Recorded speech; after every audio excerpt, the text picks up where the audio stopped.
Buah. Se adelantó la previsión.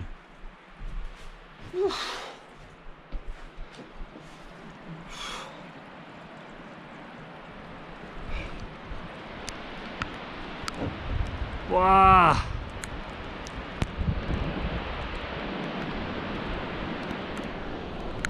Vamos para adentro.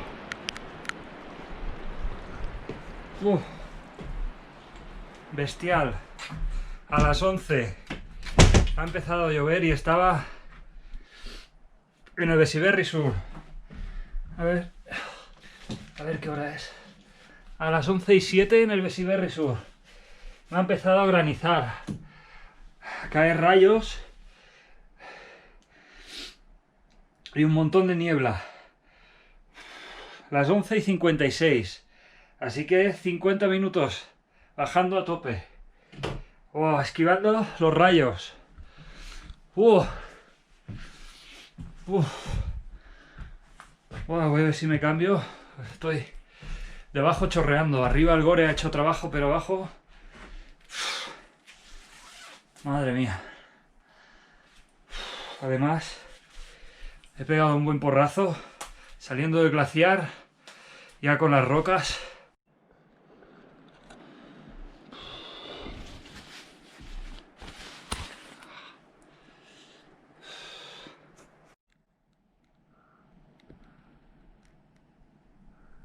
Sigue lloviendo.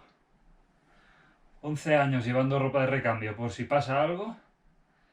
Y por fin ha pasado algo.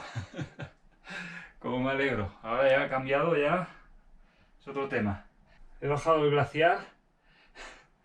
No me tocaban los pies en la nieve.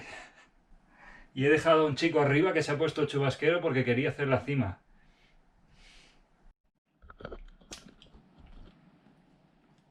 Bueno, de premio, rosco de bacon y queso, que sienta de lujo.